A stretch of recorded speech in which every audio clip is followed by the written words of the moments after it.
पाऊस पाण्यामध्ये एकली नको जाऊ, डोळ्यात सांज वेळी आभाळ नको पाहू. तू होते सावळी सांज, तू शीतळ रूपाची राणी, मी मुक्या मनाने गातो दूर के गयांची गाणी. डोळ्यात फुलं झड रात्रीच केला दिस, जीवाला बाई तुझ्या लागल येड पीस.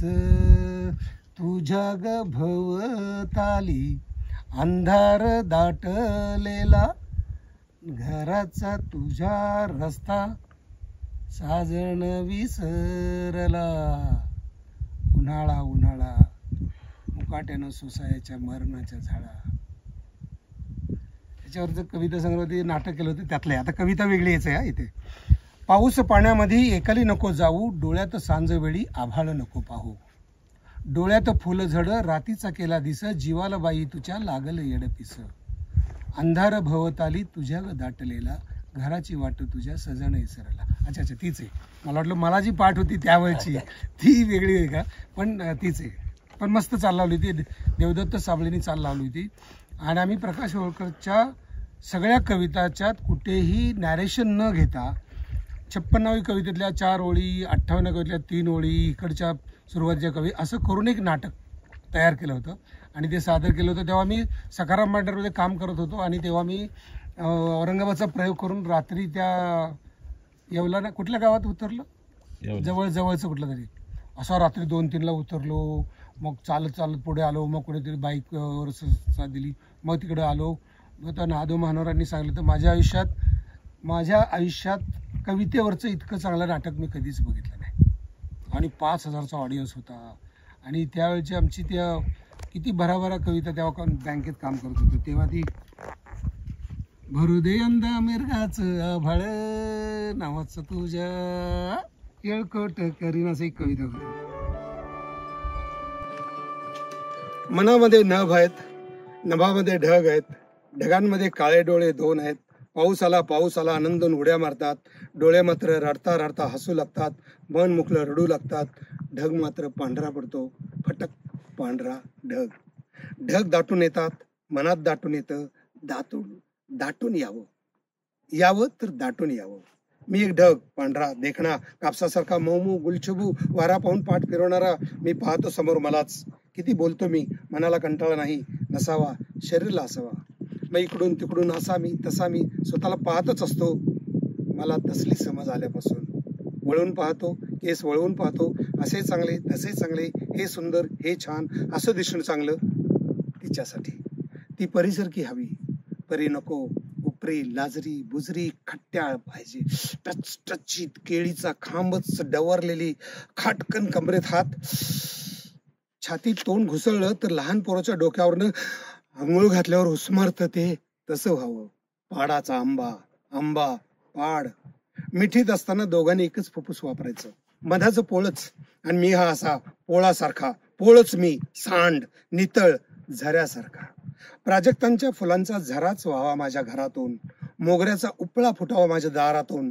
दरवळ साऱ्या रानभर घरभर अंगभर सुंदर, आतून मनातून मनाचं सौंदर्य, तिच्या मनाचं सौंदर्य माझ्या मनात किती छान आहे. बोलते हसते म्हणजे खुळखुळतेच, बाळी लढीवाळी सूरच मारा वाटतोय. डाळिंबीच्या टचटचीत खुणा अंगभर, तिलाही तसाच मोहच राहत नाही. हे न राहणं, हे न राहतं हे कळणं, नवीन नवीन बहाणा, मनापासूनचा आग्रहीपणा की बोलवण. तिच्यासाठी खूप काही करावंसं वाटणं, तिला आपलीच करावीशी वाटणं. आणि आता बस मतितार्थ काय, थोडक्यात काय तर धिंगाणा पाहिजे. धिंग टाका ते तांग, धिंग टाका ते तांग, ते तांग ते तांग, तांग धिंग टाका ते तांग, धिंग टाका ते तांग, ते तांग ते तांग. ही थांब, जाऊ नकोस, थांब ना, अशी काय ती वेडेपणा. मग राहा ना, अगं थांब, खरंच कोणी नाही. जा तू गेलीस ढगात, तू पणा तुझ्याकडे, मी पणा माझ्याकडे. काट्याकुट्यांच्या झाडाकडे बघत बसावं असं वाटतं. माणसं पण झाडच, पण खूप धूळ खाऊ आणि धूर खाऊ. इथे नाक्या नाक्यावर प्रतिज्ञा टांगल्यात, आपण सगळे भाऊ भाऊ एकजुटीनं धूर खाऊ. त्याच्यातले काही फुटीर आम्ही धूळ खाऊ घराण्याचे वारस आहोत असं बंड करतायत. वेळ प्रसंग पाहून ते एकत्र येणार आहेत, अशी एक अंतरात गोठलेली बातमी आहे. आता फारसं ऐकायला येत नाही, दिसतं पण फार कमी. फार दूरवर पाहत नाही, फार दूरचं आपल्याला दिसायचं असं अंधुकसं आठवतंय. छे छे, आपण विचारी आहोत. मूळचे आपण हुशार, मूळचे आपण तसे, मूळचे आपण तसे. सारखं एक घोकलं पाहिजे, बाकी काही नाही, निदान तेवढं तरी. तो म्हणाला सावलीसाठी झाड लाव. तिनं अरण्याच्या गोष्टी सांगितल्या आणि एक एक झाड वेगळं करून दाखवलं. तो म्हणाला सावलीसाठी झाड लाव. तिनं अरण्याच्या गोष्टी सांगितल्या आणि एक एक झाड वेगळं करून दाखवलं. ती म्हणाली डोळे झाक किंवा पापण्या मीठ. त्यानं पापणी आड भरून आलेल्या आभाळाच्या कहाण्या सांगितल्या आणि ती आत बाहेरून आभाळून गेली. आता ऋतू बदलले तरी ती बदलत नाही, माथ्यावरती ऊनच. आता ऋतू बदलले तरी ती बदलत नाही, माथ्यावरती ऊनच. इकडून घ्या तिकडून घ्या, इकडं द्या तिकडं द्या आणि मधल्यामध्ये डल्ला मारा आणि जगा. दुसऱ्याला मारून जगण्यात जो आनंद आहे तो खरा आनंद. मध आवडतो, मधमाशा त्याच्यावर विनाकारण हक्क सांगतात. हे मी हक्कानं प्रामाणिकपणे खरं सांगतोय, हे सत्य आहे, सत्य खरं आहे, खरं सत्य आहे. फुलांचा मध माशांनी चोरला आणि आता मधमाशा म्हणून बोंबाबोंब करतायत. माझे हात म्हणजे मधुकर आहेत. खूप दमावं, खूप विश्रांती घ्यावी, उभं राहावं, बसावं, झोपावं, उठावं, नवीन नवीन शोधावं, मग ते जुनं करावं, मग परत नवीन, परत परत. Okay बोक okay बोक. अक्षाच रुंदवाव्यात आणि आनंदाचं विरजन घालावं. थरावर थर आनंदाचे घुसळून दुःख काढावं, दुःखाचं लोणचं घालावं, निराशा आटवावी, मग घृणा होईल तयार, तिचा गोळा बनवावा आणि घृणेच्या घाऊक विक्रेत्याकडे द्यावा फेकून. ठेव हरामखोर भंगार साल्या. नक्षत्र संपून जातात कोरड्याहून कोरडे, जुन्या पागोट्यांचं बोट मोजणं थांबत नाही. पंचांगातल्या तारखा बदलतात, दिवस काही बदलत नाहीत. आयुष्य वेचून टाकावं बांधा मेरावर, पण ते खुरपणं इतकं तणही वाढत नाही. जुन्या म्हाताऱ्यांची संग सरता सडत नाही, पावसाचं ओलं पान कुठं दिसत नाही. सालोसाल पावसाळे येतात, पाखरांसारखे उडून जातात, पेरणी जुकती ओलही खाली राहत नाही.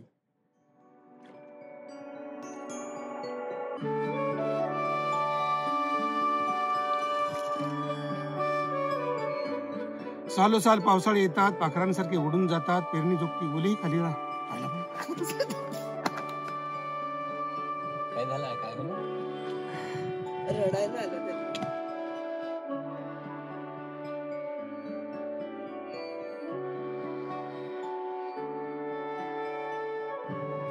नक्षत्र संपून जातात कोरड्याहून कोरडे, जुन्या पागोट्यांचं बोट मोजणं थांबत नाही. पंचांगातल्या तारखा बदलतात, दिवस काही बदलत नाही. आयुष्य वेचून टाकावं बांधा मेरावर, पण ते खुरपणं इतकं तणही वाढत नाही. जुन्या म्हाताऱ्यांची संग सरता सडत नाही, पावसाचं ओलं पान कुठं दिसत नाही. सालोसाल पावसाळे येतात, पाखरांसारखे उडून जातात, पेरणी जुकती ओले खाली राहत नाही. काळजाखालचा अंधार तेवढा वाढत जातो. आठवतं तेव्हापासूनची 10-5 वर्ष असंच चालत आलं, मेल्यात जमा झाल्यासारखं. बैलावरचे कावळे उडवता उडवता दिवस गेले, त्यांच्या मुखी ओल नाही, वेळावरला धांड नाही. जीवन झालं बोराटीचं, बांधावरल्या बाभळीचं. दुष्काळाचा दिसे नाग पाण्यावर, दुष्काळाचा दिसे नाग पाण्यासाठी भीक माग. आयुष्याची सारी राख उफणताना डोळे.